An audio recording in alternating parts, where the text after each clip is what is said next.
It's my pleasure to introduce Panos Panay. He's the founder and managing director of the Berklee Institute for Creative Entrepreneurship. A few things about Panos. He's a rule breaker. We have a lot of those. He likes to challenge orthodoxies. He connects dots that others don't see. So he'd be an intuitive on the Myers-Briggs scale. So watch him connect some dots for you. His most important currency are relationships. So he's a people person. And here's something you wouldn't know about Panos unless I asked him the question. He's been collecting soccer jerseys since he was 10, and today he has a collection of over 400 from around the world. Please give it up for our next guest, Panos.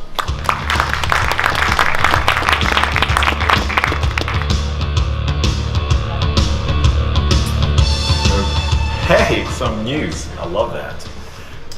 Cool, I didn't even think of the music. That's the coolest intro I ever heard. That I collect football jerseys or soccer jerseys. So if you have any for sale, let me know. I'm the sucker that will overpay for one.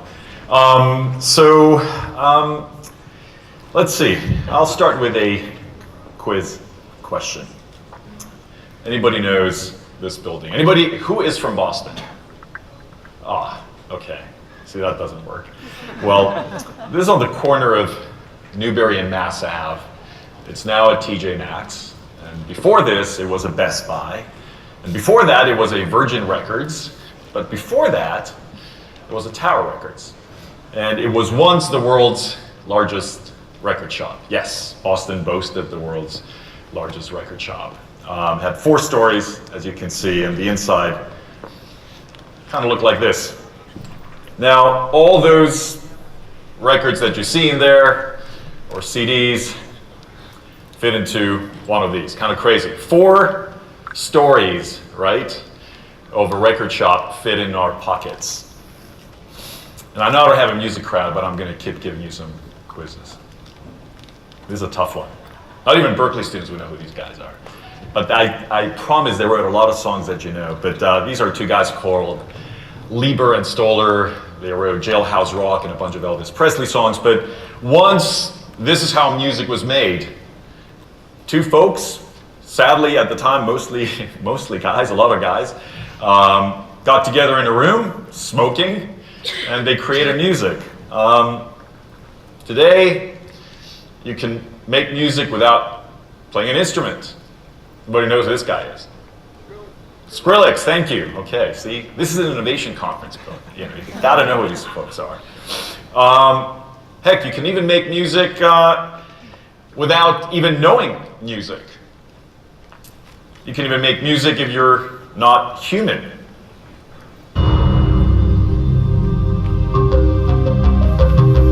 Very impressive. In culture, Watson analyzed millions of lines of text, Wikipedia articles, New York Times front pages, social media, blogs, and more, finding the most pervasive themes and uncovering the way people felt about them. Watson also analyzed the lyrics and composition of over 26,000 top 100 Billboard songs, uncovering hidden patterns in both song structure and emotion. It's almost like having a million of yourself reading a million books at once and a million articles and understanding social media and just conversation in general. I could never do that. Once Alex began the music making process, we gave him a prototype of something we're developing called Watson Beat. It understands and deconstructs music and then allows artists to change it based on the moods they want to express. I always say I don't really play instruments that well. I play the laptop extremely well. Technology is paramount, definitely to my process, and being able to collaborate with Watson, it just took everything to another level.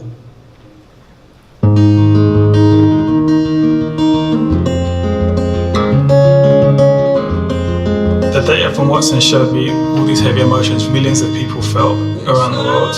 Then I kind of started thinking about heartbreak and just how it's so universal and how everyone goes through it on some level. So it's a very uniting thing.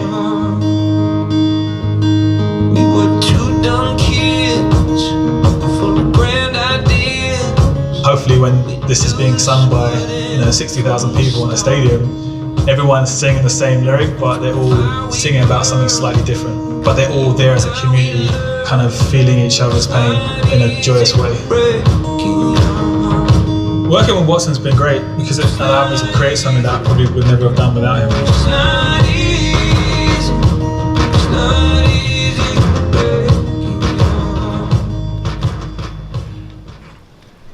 How cool is that? Person and machine getting together and creating something that actually doesn't sound like some crazy science fiction music. It actually sounds quite good.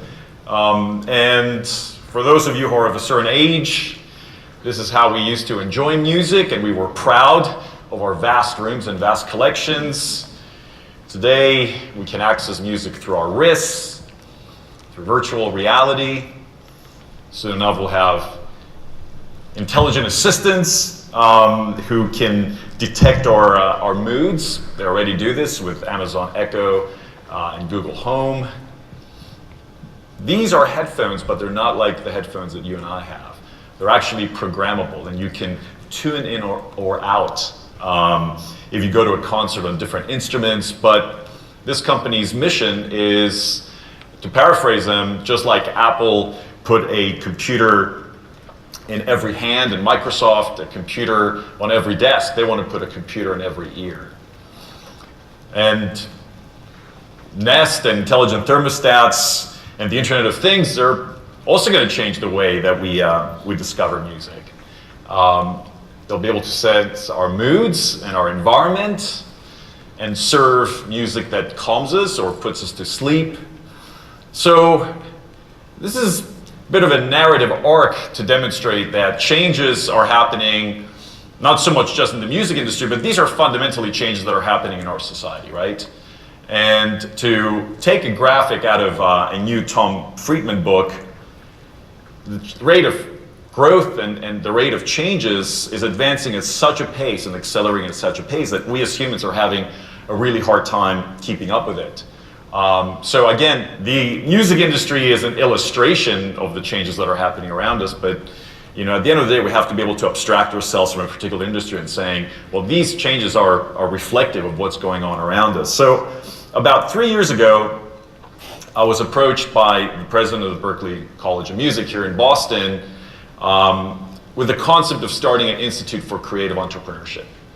And you may think, what the hell does entrepreneurship have to do with music? Well, it turns out everything.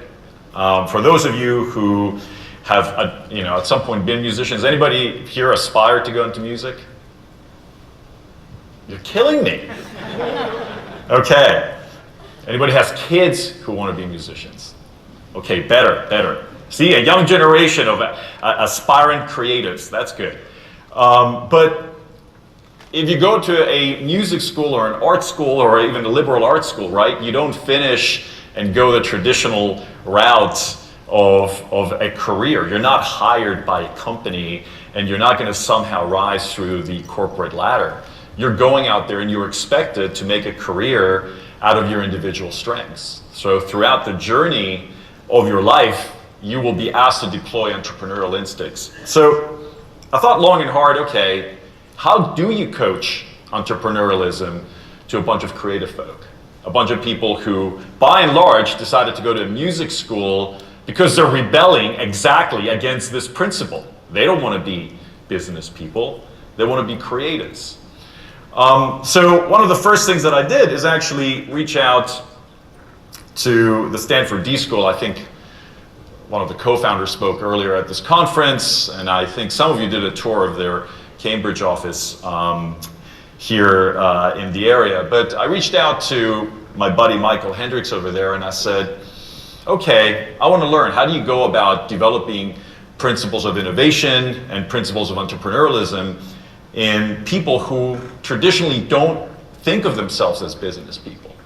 However, they have other unique strengths, similar to designers. So in going through the process and being exposed to design thinking, which I think some of you took some workshops earlier this week, we started realizing, wow, there's a tremendous amount of similarities, turns out, between the process of thinking as a designer and applying those principles in business and innovation, but also the process of being a creator, a musician. Because fundamentally, if you think about it, if you're an innovator or an entrepreneur, at your core, what are you doing? You're creating. You're creating a new reality. You're starting with an idea, or you're starting with something that doesn't exist, and your job is to bring it to life. That's what every creator does in the world. So for me, the words entrepreneurialism and creativity are in many ways interchangeable. The ability to innovate is impossible unless you have the ability to create. So part of our coaching methodology, but also part of the message that we've been exporting, is that interestingly, there are a lot of these mindsets, what we call headspaces, that I think we can all learn from the process of being a musician and applying it onto our everyday lives. And part of my job at Berklee is actually convincing these young students that the very instincts that make them creative and make them want to express themselves and bring something to life, that in their situation is actually expressed through a form of a musical piece, or now we merge with the Boston Conservatory, dance or theater, these are actually applicable onto their own career journeys. And it's funny how often as people, we don't tend to think of the various talents that we have as necessarily transferable in other areas of our lives. We tend to separate our professional life from the other things that we do. And this is true for creative people as well. So I'll try and unpack this statement a bit for you. And maybe I'll quiz you along the way. I assume most folks know this band. No? You too, okay. But think about it, right? If you're a musician, it's impossible to create unless you first learn how to listen. You have to pay attention. Whether it's in the process of making music, or in the process of being a live performer, or in the process of collaborating with a number of your cohorts or bandmates, the most important instinct you have to have is listening. Design thinking calls it observing. I'll say that as an entrepreneur, as an innovator, unless you're paying attention to your environment and first listening before talking, you won't succeed. Collaboration is endemic in the music making process. And I chose this picture because it's a rather odd collaboration. That's Paul McCartney, the older guy, Rihanna and Kanye West. And if you talk to people under a certain age, it'll be like, who the hell is the old guy in that picture? But music is by instinct the process that brings people of disparate strengths and skills, and their job is to create a comprehensive outcome that sounds good.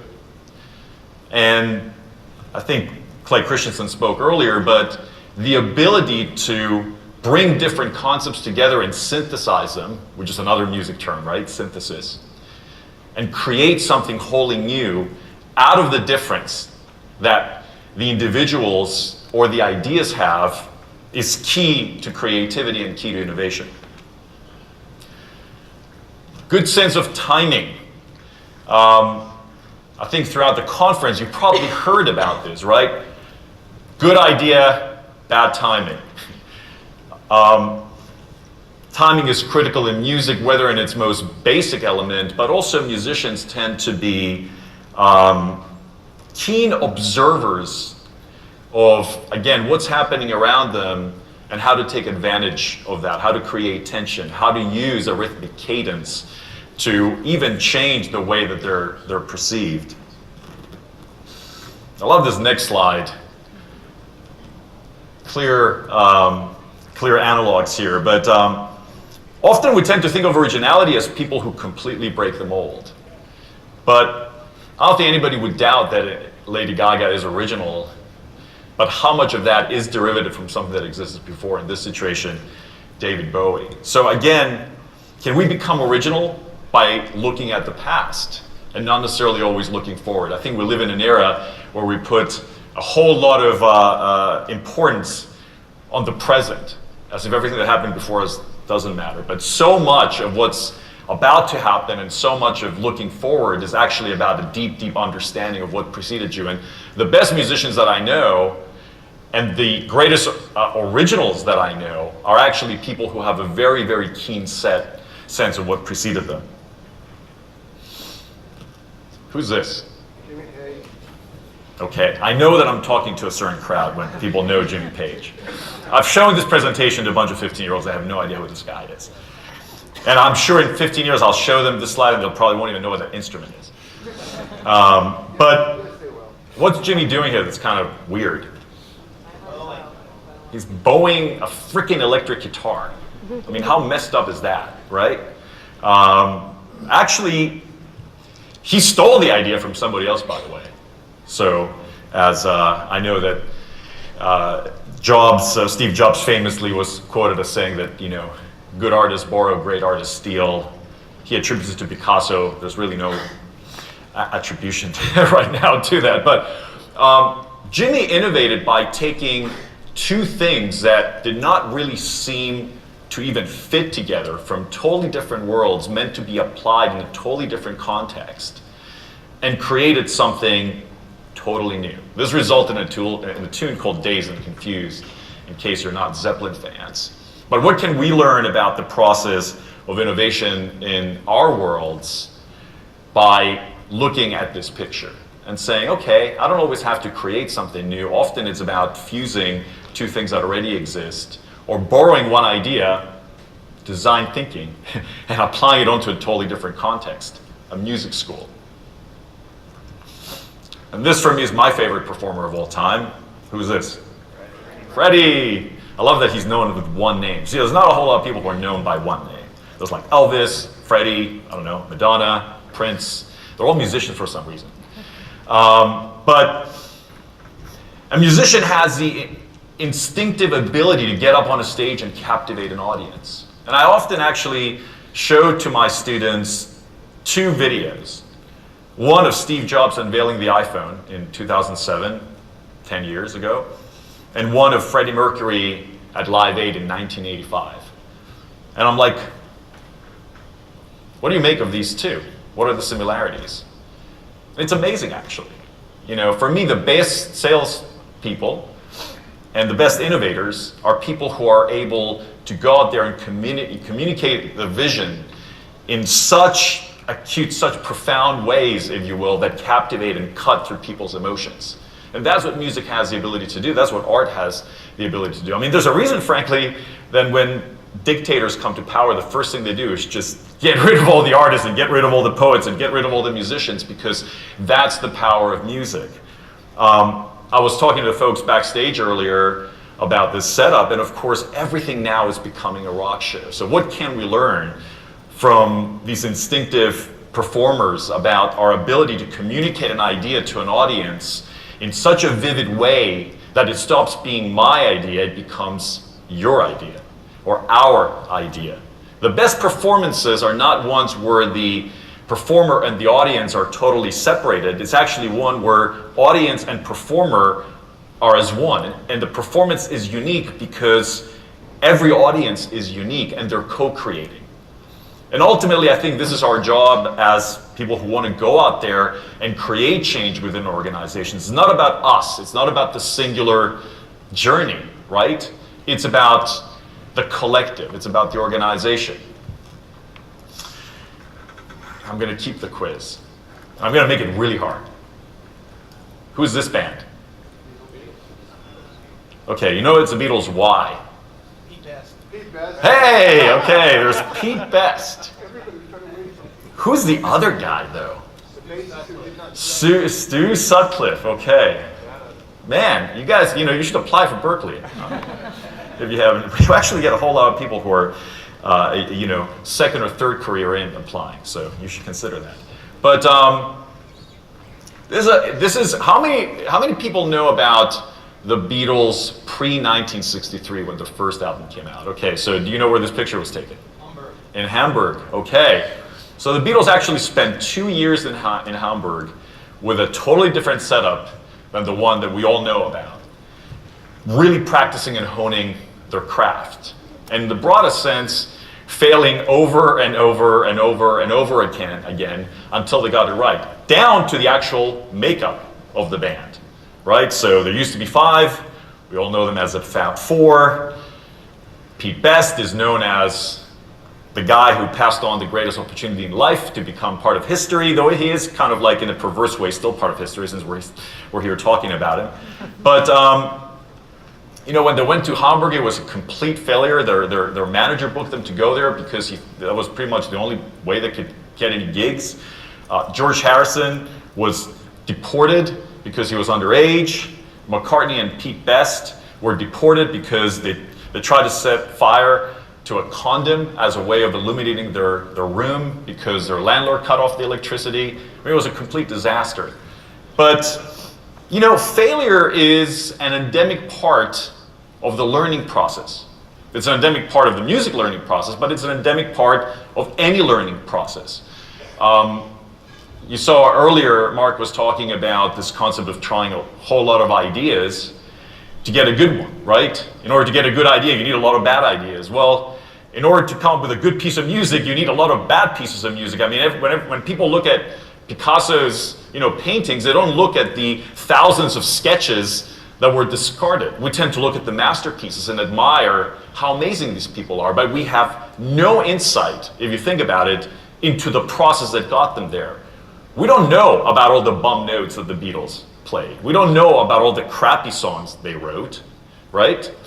We don't know about the people that they auditioned and they failed. We barely know anything about their history before they become successful because unfortunately we live in an era where these narratives are so prevalent that we forget that the process is even more important sometimes than the outcomes because that's what it leads to good outcomes. The discipline to go through a process over and over, fail over and over until you get it right. And even when you get it right, you actually keep going on and on and on. It doesn't really stop. I say to our own students, hey, when you first pick up an instrument, how good did you sound? Well, I sucked. Okay. When you first try to play a new piece of music, even if you're the world's most accomplished musician, what happens? You suck. Okay. Why is it that in our careers, if something doesn't go right, we just take it as, oh man, well, maybe I'm not cut out for this. Can you imagine if the world's artists decided to give up every time that they got something wrong? But somehow as professionals, I think we're so paralyzed with the fear of getting it wrong that we just feel, well, I got rejected, I should, you know, pack it up and go. Or my idea failed the first time that I talked to somebody. Maybe I should forget about it. And talking about the concept of a constant journey, okay, yes, everybody knows our Nobel laureate on stage, I would hope. But we as people, and even innovation, if you think about it, you know, we tend to all have this word in our brains, innovation, and we think, well, it's simple. You come up with a good idea, you push it through the organization, it's executed, and then it stops, right? I mean, that's the narrative that we tell ourselves, that somehow things are finite, you know, that there are like these, we even use words like sprinting, you know, and we think that there's a finish line, but innovation or creation has no finish line. The minute that you think it's done, then it's time to do it over again, and over again, and over again. And this is what great artists like Dylan do, right? They continuously and constantly are searching for something new. You know, there's a lot of sucky Dylan albums. There's a lot of sucky late Dylan albums. But there's also a lot of great late Dylan albums. And there's even a Nobel Prize to prove it. So my point here is that we shouldn't think of innovation as something that has a series of ends, but it's more something that is always constant, always flowing, always continuing, in the same way that we look at an artist's career or even the journey of a song. You know, if you see a performer like Bruce Springsteen playing Born in the USA, right? I don't know how many of you have gone to Bruce Springsteen show? Okay, cool. How many of you have actually seen him play Born in the USA? I mean, almost everybody. Well, I bet you've rarely ever seen him play it twice the same way. You know, he'll keep mixing it up because even that expression, right, is always changing and adapting. Today, it actually it sounds like a lot more of a somber song than it did when he put it out in 1985 as sort of this anthem. So artists are always influenced by their surroundings, and they keep adjusting and changing and changing. So I would encourage you, when you're thinking about innovation in your own organizations, to think of it as a continuous process that doesn't end. When the launch of the product happens, well, guess what? That's when you start working on the next version. And in a funny way, actually, we can also adapt components from the software thinking in the artistic process. You know, this concept that nothing is ever static, it's always becoming. So I can talk on and on and on about theory, but I wanted to illustrate a couple of examples where we said, you know what, let's just put this stuff in practice. Does it work? Can a bunch of musicians innovate? Can they think about things differently if you take their mindsets outside of their art and apply it in a totally different way? So I'm not going to give you a huge music business 101 lesson, but this is actually the revenue stream of one song of music.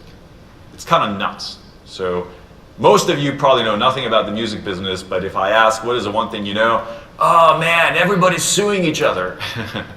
Well, there's a reason. There's a lot of complexity in the way that what's become pennies is flowing. I think I showed earlier sort of how music consumption is changing, but also music creation is changing.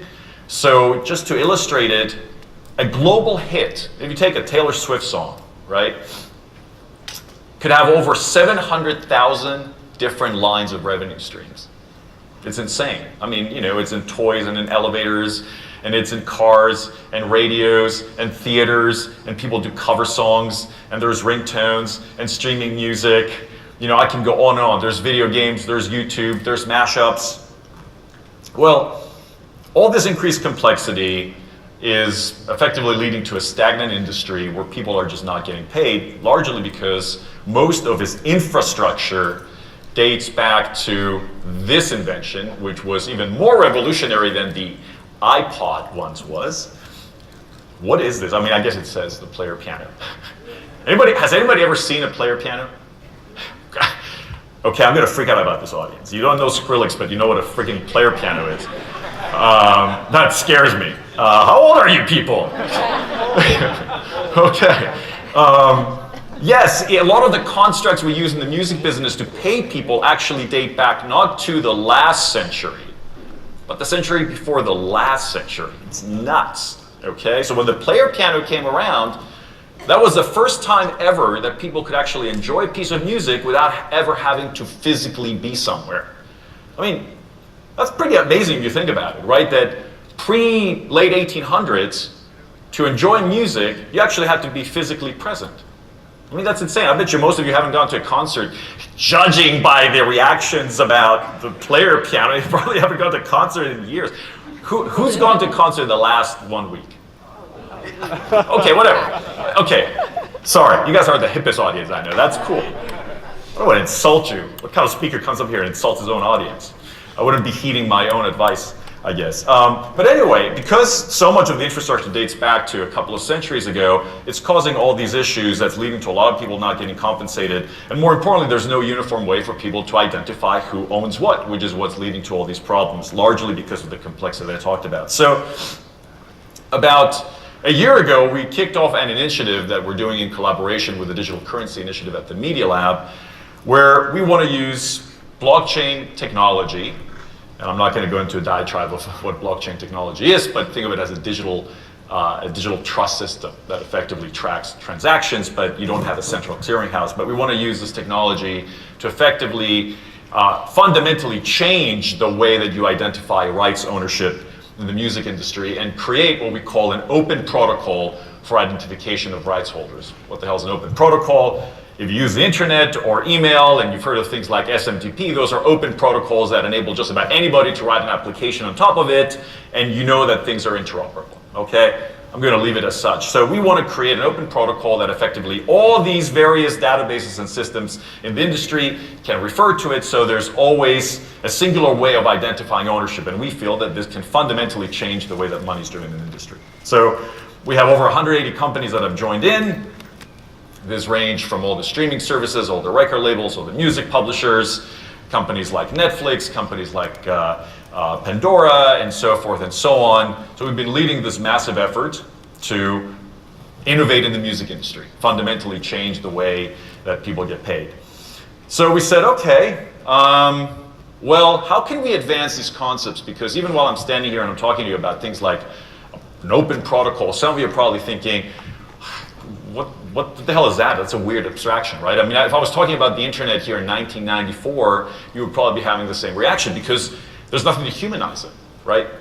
And this is where we said, you know, we'll go back to our friend IDEO, who's actually one of the co-founders of the initiative, and let's figure out ways that we can humanize what these experiences are. Let's show to the industry what's possible if we actually got people together who are at warring factions and suing one another.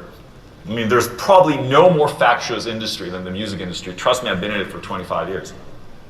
But let's get together with IDEO and try to create new products and services that can ultimately show to people what's possible. So we came up with two sort of work streams. One, hey, we had this, okay, how do we capture good information, right? I mean, some of you are probably in the data space, so you know that you're only as good as the data that you capture, you know, garbage in, garbage out. So how do we capture good data, especially during the very messy creative process? You know, people don't get together and be like, yo man, who's your lawyer? And you know, who's your performing rights society? And what record label are you on? I mean, it's the vibe, man. You know, they don't even get together in the studio anymore. Like, you know, an average song could have like 8 or 9 different contributors.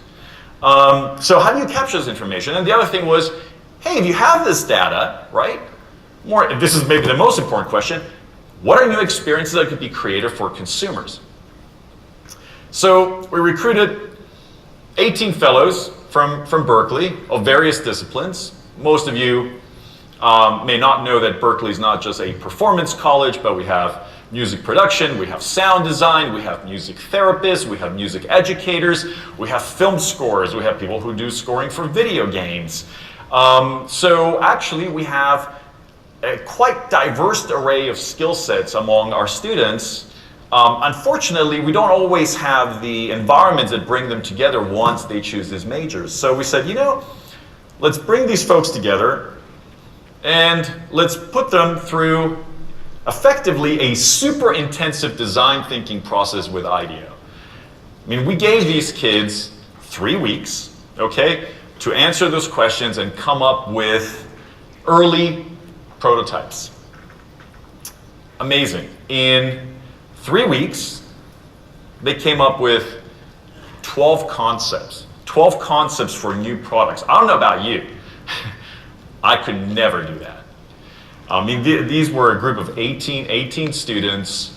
They literally had about, you know, with the exception of their coaching, they had 2 5-day sprints to come up with effectively 6 concepts of products per sprint in 5 days. I don't know about you, but again, I could not do that. And I'll give you a couple of ideas of how, you know, what emerged. And, you know, if some of you are familiar with music, you'll find these cool. If not, I hope you can indulge me for a bit. So the one concept is, gee, what if we had a jack that was in a mic or in a guitar or in a laptop or any instrument that was embedded with my unique fingerprint identity, so it always knows that it's me. So no matter what I'm contributing to a sound recording and what's happening to that, right? I mean, again, you may not be conscious of it, but you know, once I put my music out on the internet, anybody can take any part of that music, even just the bass line or the drum part or the vocal, remix it, smash it up, and share it out into social media. Right now, we don't know the provenance, we don't know the identity of that, right? So they came up with this concept, you know what? What if you capture it right there in the recording studio with a simple piece of hardware that has, I'll call it your music, you know, your musician DNA, and it's embedded. So only you have this unique identifier. The other concept that they developed was one of my favorites. It was a concept called aura. And astonishingly, when my friends from IDEO went to Japan about 6 months ago, they found out that Google was actually experimenting with the same concept. So what does Aura do? You effectively assign 10 muses or artists you like, and then it was able to mash or take in your tastes, mash them up, and then adapt the kind of music you were experiencing based on your mood and your surroundings and your environment. And it was able to actually identify where those different bits of the sound were coming and who was actually the original creator. Again, what blew me away was that these are concepts that they were able to come up in a very short period of time. And we gave them access to developers and to designers, of course, to be able to express them. But again, how many of us can do this? I'll move pretty quickly. This other idea was, I don't know, for anybody who's a music nut, we grew up in a time of liner notes. You would listen to somebody knew Pete Best, right? Why do we know these people's names? Because when we were kids and we were listening to music, we were like, I wonder who the bass player is on this, and I wonder who the sound engineer is, right? I mean, when you're 14, 15, 16, and all you have is music, and that's the only thing that matters, you're like deeply immersed in this stuff. Well, today's music experience, frankly, totally sucks. I mean, if you guys are looking to innovate, please come into this industry because we need you, okay? I don't know, can you tell the difference between Spotify and Pandora and Apple Music and all the different services that exist? I'm in the industry, I will tell you, I can't tell the difference, okay? They're all identical because music discovery sucks. So their idea was, okay, can we basically make the metadata of each song easily accessible so effectively, I can be served automatically music, not just based on, if you like Lady Gaga, you will like Madonna. Okay, great. But what if it's based on the individual contributors and you're led more and more and more into a maze of different discovery? So you're like, okay, Ringo Starr was the drummer for the Beatles, and then he also drummed for Todd Rundgren, and Todd Rundgren, blah, blah, blah, did this and that. And then the last concept was a concept called campfire. And this is basically what in my opinion, this is the future of music consumption. We're not just passive consumers, but we're actually active creators. And I think you can see this because everything right now is becoming personalized and customized, and it's subject to our own input. We want to be unique. Somebody was asking about my sneakers earlier, and I went to the Adidas website and I designed them. Nobody else has the sneakers, or at least I hope. They're not that cool. But you customize your drink at Starbucks with different ingredients, and you customize just about every experience with your own unique experiences. So basically, what Campfire does, it gives you the ability to access what we call the stem files of every song out there. What's a stem file? So think of it as individual tracks of a piece of music, right? So there's the bass, and there's the vocal, and there's the drums. You can deconstruct them and then mash them up with anything else you like, So you can take the bass line from Another One Bites the Dust, and the vocal from Aha's Take on Me, and I don't know, some Skrillex thing, and mash them up and create something new. But here's what's cool. Irrespective of how that's mashed up and shared over and over and over and over again through social media, you can always track the original creator. So we think that ultimately this can fundamentally change the way that not just media, not only just the way that music is monetized, but actually digital media, period. And all of us, I think irrespective of the field, we're in the business of intellectual property. And if we're fundamentally unable to defend our intellectual property in a digital era, because once you put it on the internet, let's face it, the internet is the world's largest copy machine. It will get copied. So if you're unable to defend it, what hope do we have for innovation? That's my talk. Thank you very much.